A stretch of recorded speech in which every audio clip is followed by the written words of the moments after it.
Hello and welcome to this Come to Jesus Daily devotional. And this week in Luke, we're reflecting on Luke 12, 35 to 57. And today, we see how we are to be faithful whilst waiting for Jesus to come. Let's read from Luke 12, 41 to 46. Peter asked, "Lord, are you telling this parable to us or to everyone?" The Lord answered, "Who then is the faithful and wise manager whom the master puts in charge of his servants to give them their food and allowance at the proper time? It will be good for that servant whom the master finds doing so when he returns. Truly I tell you, he will put him in charge of all his possessions. But suppose the servant says to himself, 'My master is taking a long time in coming,' and he begins to beat the other servants, both men and women, to eat and drink and get drunk. The master of that servant will come on a day when he does not expect him, and at an hour he is not aware. He will cut him to pieces and assign him a place with the unbelievers." Today's lesson: each of us is to be a faithful and wise manager in the ways that Jesus has called us to serve him. I'm sure that we've all experienced people who do a good job and those who cannot be trusted. Some people are always late. They take days off pretending to be sick. They do the bare minimum. They spend their time distracted by their phone rather than working hard, etc. Likewise, Christians can be more or less attentive and active in serving Jesus. In today's reading, we see that Jesus uses the analogy of a manager to teach us how we are to wait for his return. He refers to this faithful and wise manager. Firstly, Jesus uses the example of a faithful and wise manager to teach us about how we are to wait for his coming. Firstly, we are to be faithful. Pistos, faithful, which means to be trustworthy, reliable, believing, true-hearted.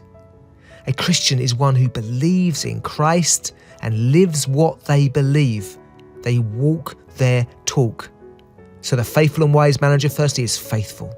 Secondly, the faithful and wise manager is wise, which means to be thoughtful, have character, employ right knowledge. A Christian, a wise Christian, that's like this wise manager, a wise Christian is to seek to do the right things in the right way, which is the essence of wisdom.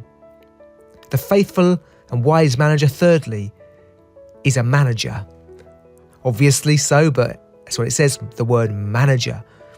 This is about being a steward in a household. Those serving the will of the head of the house. And a faithful and wise manager is serving the head of the house, Jesus. We're his stewards. But he also speaks about an unfaithful manager. Alternative to the noble picture of this faithful and wise manager, we're given the description of the unfaithful manager. This person gets tired of waiting for Christ. They get bored, maybe, of going to church, bored of prayer, bored of the Bible. They've waited a long time for exciting things to happen. They've become bored with the things of God.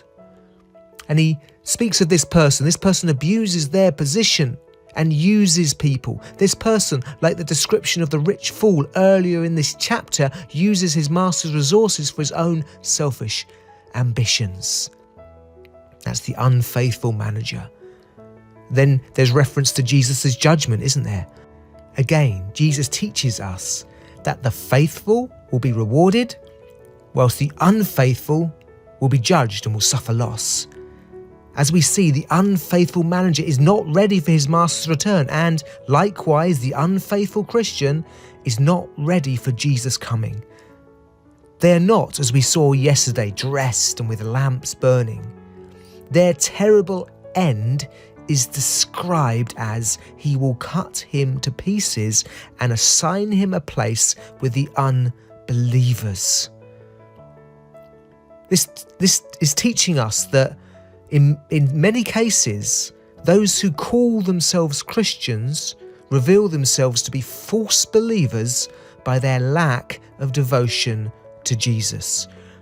True faith in Christ will always spill over into how we live for Him. So in response, each of us is to be a faithful and wise manager in the ways that Jesus has called us to serve Him, regardless of the past. Today is the day to recommit yourself to faithfulness, to wisdom, and to service. Let's throw off, as it says in Hebrews 12, 1-3. Let's throw off everything that hinders and the sin that so easily entangles, and let us choose again to run with perseverance the race marked out for us, fixing our eyes on Jesus, the pioneer and perfecter of our faith. God bless you.